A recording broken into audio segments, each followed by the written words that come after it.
Hello, I'm here with Frank Turner backstage at the House of Blues, which is pretty cool itself, but the company is quite great too. Frank, how are you doing today? I'm doing good. I'm a little tired because this is the last date, well, kind of the last date of a 42-date tour. They've added 6 more shows because they're trying to kill me.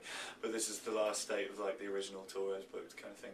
So so everyone's a little kind of shell-shocked, I think, by the time on the road, but it's good to be in Boston.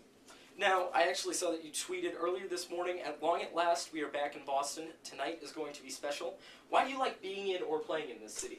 Well, I mean, because people like us being here, as far as I can tell, I think is the answer to that. It's funny, for the first few years of coming to the USA, like New York was the sort of, I guess our #1 city or whatever, where we got the best response and everything. But then we did a bunch of touring out here with the Dropkicks last year, I think it was, start of last year, and including doing some Paddy's Day out at the Tongass Arena in Lowell. And since then, Boston has rather aggressively come from behind to be our kind of main city in the USA. And it's just, you know, tonight sold out, it's the biggest show on the tour. You know, I know we get played on the radio a fair bit here and that kind of thing, and it's kind of exciting. Now, any chance that we'll see the Dropkick Murphys tonight? I'm pretty sure some of them are coming out, although, I mean, I know from my own experience that, like, if I'm at home in London and bands who I know and, like, come through town, I love to go and hang out with them, but it can be a bit of a pain in the arse if they then do the whole, like, oh, come sing a song with us, and, you know, point you out in the crowd and everything. Yeah. Because it's a bit like, you know, I'm off duty right now. Yeah. So I'm sure there will be some Dropkicks boys around later, but it'll be on the down low kind of thing. Alrighty. Now, one of the things that I've noticed from listening to your music is that you have an uncanny ability to cover another artist's song, but really make it your own. So when you listen to Thunder Road, it's not Thunder Road, it's Frank Turner's version of Thunder Road. Oh, thank you. How do you do that? How do you choose songs to cover, and how do you make them your own? Choosing songs to cover is mostly, it's pretty simple, it's just songs that I really like. And also I think that, I mean, maybe not necessarily from a live point of view, but certainly if you're going to record a cover, you have to bring something to it, you know? You can't just do a note-for-note cover of the original, there's no point, you might as well listen to the original. But I mean, and it's funny because, I mean, there are times when I think people have thought that I was being kind of tongue-in-cheek or whatever about some of the songs that I cover, which isn't really how I roll. Like, so, I mean, I covered Queen songs and ABBA songs and stuff like this, and people think that I'm sort of trying to be hilarious, and it's not. It's because I think they're really good songs that I can bring something to. And then, I mean, I guess, I don't know, I mean, I try and play them in a way that feels comfortable to me, and the way that I sing and play sort of bleeds into that, really, I suppose. I should also say, this tour's been really fun because I've been trying to do a regional cover every day. So every day, you know, play a song from the city, or at least the state that we're in. And it's been really fun, actually. I've dug out a bunch of old songs that I like. Because when you're growing up in the UK, you just know that artists are American. You never quite know where they're from. Yeah. So like we were in Buffalo the other day, and I did some Googling and found out that Ani DeFranco's from Buffalo, and I love Ani DeFranco, so I played one of her songs, and that was really fun for me. And then some nights it'll just be a case of like learning a song by a band that you don't know, but you look it up, and you're like, oh, that's pretty cool. Yeah. So like in Jacksonville, I did the Norman Brothers song, which I didn't really know before, but it's a great song. Alrighty. So, actually, it's a great segue. You traveled, obviously, across the world, and you call England home. Mm-hmm. If you could just kind of compare and contrast the music scene that you grew up with in England and kind of the music scene here in America. Well, I mean, I think the main thing, I grew up going to hardcore punk shows, that was my thing, and the hardcore scene, certainly in, like, because I started going to shows in 97, thereabouts, 97, 98, 99, 2000, 2001, the hardcore scene in the UK probably maximum numbered about 500 people in the whole country. Like, people don't know what the word hardcore means in the UK, and people haven't heard of Black Flag as a general rule. It's just, it's a cultural difference. I think that the whole kind of skater hardcore thing was bigger over here. And so I grew up with telling my friends that I was into hardcore, and they all thought I meant happy hardcore, that appalling brand of techno that I can't stand, which used to really get on my wick, you know. So yeah, I guess that's the main difference for me. It's just that the music, an awful lot of the music I grew up listening to is American music, and you know, it's funny you come over here and suddenly, like, I remember on really early tours just kind of meeting people like guys from Snapcase or Boy Sets Fire or Fat Mike from FX or whoever, and it was just like, oh my god, and just getting really excited straight away. So I know that you take great pride, and as you should, in your work ethic and attention to detail, and that you always are trying to become better. What would you consider your musical Achilles heel, and what are you doing to try to fix it? Well, that is an incisive question. Let me think about that for a minute now. I guess the main thing that I'm concerned about in my music is repeating myself. and you know, it's important to me that when I'm writing that I try and you know, I know that I'm quite a traditional songwriter and that what I do isn't reinventing the wheel. It's not, I'm not Aphex Twin or something, do you know what I mean? Yeah. It's country rock songwriting at the end of the day. But you know, I always try and not just repeat stylistically a song that we did before, or a lyrical subject or whatever. I'm not saying I'm 100% perfect at doing this by any stretch of the imagination, but that's an aim of mine. And just sort of keep it interesting, keep it worthwhile, because I just don't want to get repetitive, essentially. And hopefully I'm doing an alright job at that. Yes, yes, and actually that sort of leads into my next question. Now I know that, you know, with your work ethic, you play so many shows.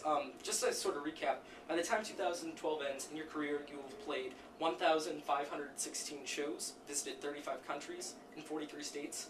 In this year alone, it will be 195 shows. Now, we all have days that we kind of like phone it in at work. How do you keep from, you know, just phoning it in on the stage? You know, I'm going to answer this question as honestly as I can.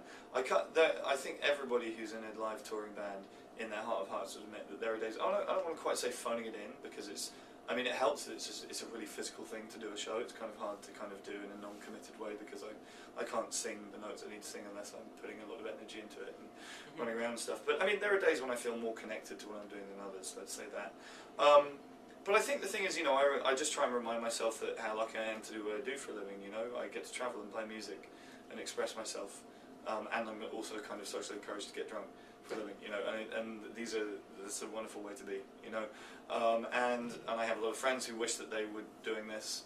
You know, the world is full of people who wish that they did my job, and it would be childish of me to be kind of to moan about it, basically, you know what I mean. I just try and remind myself of that stuff.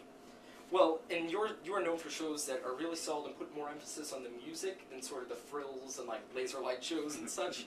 So, I mean, that must be draining. It must take a toll. So, do you have any like pre-show or post-show rituals? Not really. I mean, we've kind of, everybody high fives, and I mean, everybody warms up, which means stretching before the show, and indeed after the show, and you know, I warm up my voice and stuff like that. But we're not quite kind of doing, you know, New Zealand haka or anything like that before we go on stage. Yeah, but it's I don't know, it's just kind of getting in the right headspace, I guess. Now, when you're playing all these different types of shows, I was taking a look at your schedule for the day. You play radio shows, you play festivals, and you also have longer tours. One of the things that I kind of appreciate is that with your set list, you sort of you mix the old stuff in with the new. So how do you craft a set list for, you know, a certain situation? How long have you got? I mean, you know, the art of writing a set list is something that I have spent an awful lot of my life thinking about and continue to do so. And there's a million different angles on it, because, you know, you want to keep everybody happy, including the old school diehards who've been to a million shows. If you've got people who are coming to more than one show on the tour, you want to mix it up with them. You know, yeah, I really don't want to be one of those artists who doesn't play material off certain albums or whatever. I think that's kind of lame. So, you know, always, and just trying to keep it interesting for me as well. But also, the set list's got to tell a story. You know, it's got to start somewhere and go somewhere. And so I'm just going to grab a water quickly. Oh, yeah, sure. I feel bad that I didn't give that to you. No, you're right. You know, you've got to have a beginning, a middle, and an end. And if you're going to play new songs, you need to think where you're going to put them. Yeah, there's just a million different angles in it. Now, are there songs that like you liked to put in, or like you have to put in? Because kind of looking at certain set lists, I know Love Iron's song. There are a lot of songs out there like Proof Rock, which is one of my personal favorites, and Photosynthesis and stuff like that. Yeah, I mean, well, most of the time, there's actually not that much of a divide between the songs that I want to play and the songs that people want to hear. Yeah. It's generally speaking, they coincide. Proof Rock's one of my favourite songs I've written as well. I like playing that. There's always kind of things like everybody requests Redemption, and every time we play Redemption, it goes down like a fart in a spacesuit. Like, it's just this really weird thing about that song. I really like it as a song. Yeah. I get tons of people email me to request me to play it, and when we play it, the audience kind of go, yeah. you know, and so that's a weird one for me. And then, I mean, there's a couple of things that certain people want me to. Americans are obsessed with. Can I swear on this? Or Half of it's going on the internet, so sure, go ahead. Well, you can bleep out the other half, I'm yeah, sure. Definitely. Loads of Americans always request a song called Heartless Bastard Motherfucker that was a B-side. Oh my god, I love that song. Right, well, there we go, case in point. I mean, to me, I don't want to be dismissive of My Own White, but it's kind of a throwaway song to me a little bit. So, I mean, you know, cool, I'm glad that people like it, that's great. But, and then, I mean, very occasionally, you get that kind of... I try hard not to get fatigued about songs, do you know what I mean? Yeah. I mean, I think we've played Photosynthesis at every single show since I wrote that song, which was a long time ago now. And that's not to say I don't like that song, it's done me very well, I enjoy playing it and all the rest of it, but I mean, every now and again we'll do like a kind of brief radio show or something like that where we don't have to play that song and a little part of me goes, yay! But, you know, I mean, I think all of us could play that song in our sleep for the rest of our lives now. Yeah, and most of your fans too.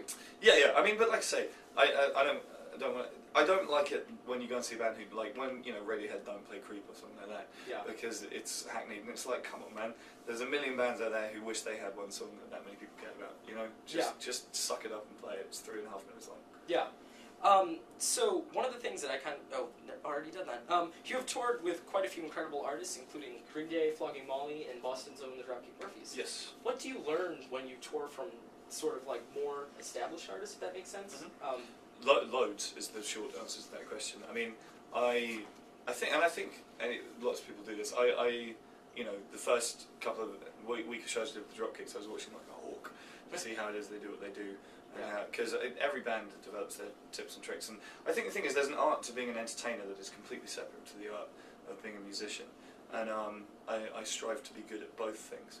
But yeah, just kind of watching how they build their set list and what crowd participation stuff they might do or whatever, and just kind of sort of thinking about that. So you learn that, but also, I mean, I guess you can just learn, if you've got a band, like Dropkick's been around for a very long time, you can learn about how to survive on the road and how to survive as a band, and yeah, you can learn a lot. I mean, I think that there's a kind of, certainly in the bits of the music industry I like, there's a kind of established hierarchy of bands that I think it makes a lot of sense to me, in the sense that you have bands who've been around for a very long time, been touring very hard, and I considered it an honour to work for the Dropkicks. And I learned a lot from them and really enjoyed the experience, you know. So, yeah, that kind of makes sense to me. Now, your music could be described in so many ways, and you certainly just cannot be kind of placed into one genre of an alternative singer, a rock singer. How would you like your music to be described?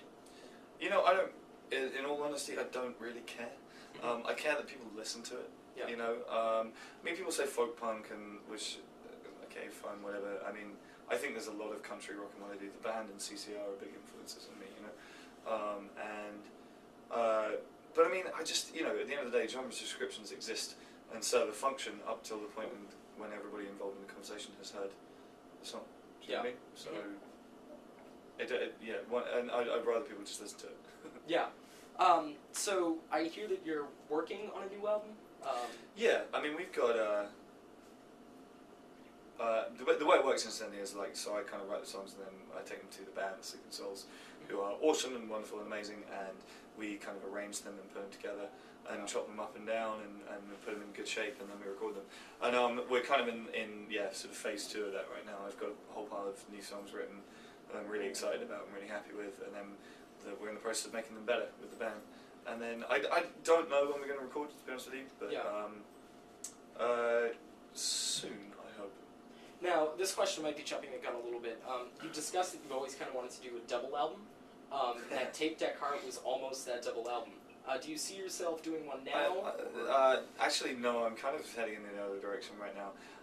Tape Deck Heart, there's a lot of songs on the pile for that record. I'm suspicious of double albums, to be honest, because I think quite often they are overblown single albums that could have done with some editing. This next record, I mean, it's a little too early to get too far down this road conversationally, but it's going to be kind of a punk rock record. I want it to be short and fast. Yeah. I want it to be like 10 really good short, fast songs. Okay. Something like that. Like, Everything Sucks by The Descendants, one of my favourite albums. Yeah. So something like that. So, I know that when you do when I do interviews like these, one of my least favorite parts is kind of like reviewing the tapes afterwards and, you know, hearing my own voice. Now, obviously, in production, you have to listen to your music. Yeah. But other than that, do you listen to your music for pleasure? Not for pleasure, no. Not least because I'm just playing it. Yeah. Most days we're on tour, you know. I mean, I sat down and listened to Poetry of the Deed the other day for the first time since we recorded it, which is an interesting process because that's a record that I have mixed feelings about.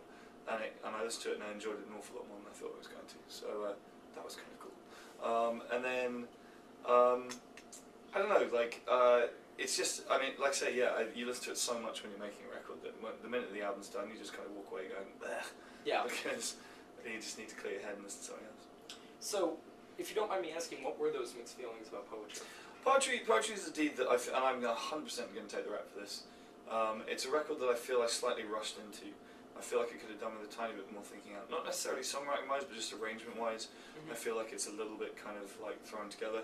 Yeah. And a number of songs on that record have had alternative arrangements worked out live that I prefer to what's on the album.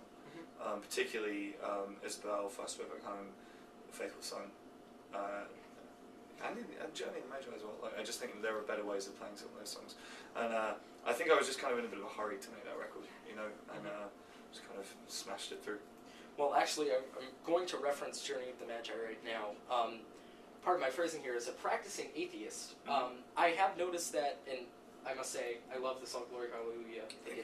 I mean, I have friends who are overly religious, but say they love what the song says. Cool. In a sense. That's good. It's not supposed to be an aggressive, like, chauvinist or exclusionary song. That's the thing I think that's important to me about that song. It's not saying you're an idiot if you disagree with me. It's just saying, hey, it's my turn to have the mic, and this is what I have to say. Yes. So, if you are an atheist, why do you sometimes put religious figures in your music? One of my favorite songs is St. Christopher's Coming Home, and obviously in the title there. You write somewhat about Balthazar and Moses. So. Yeah. Because, I mean, I come from a Western cultural tradition, and up until about 100 years ago, the Western cultural tradition was Christian. And I think that just because I'm not a Christian, it doesn't mean I don't appreciate, you know, the paintings of Hieronymus Bosch or Michelangelo or... Do you know what I mean? It's like the music of Bach or whatever. You know, its inspiration is different. But even, I mean, let's get more modern. I mean, Mineral are one of my very favourite bands. They're a Christian band. I don't really care. I think that Chris wrote very, very movingly about his religion. I don't agree with it, but you know, it would be. I think it's sometimes people get a bit kind of like almost self-sabotaging. It's like, well, I can't like that because I'm an atheist, and it's like, well, just get up yourself and listen to it. Yeah. Now, when you write your songs, these songs are, from what I can tell, intensely personal. Do you ever shy away from writing about certain things? Occasionally, but I try. I actually sometimes, if that feeling kicks in, I use it as an excuse to actually kind of try and pursue that, because I feel that if something makes me wince, it's usually something profoundly true. Do you know what I mean? Yeah. There are lines. You know, there are certain things I don't want to say about friends or family. Do you know what I mean? Things I don't want to discuss on that level. But for the most part, I like honesty as quality in music. It's what I look for in music myself.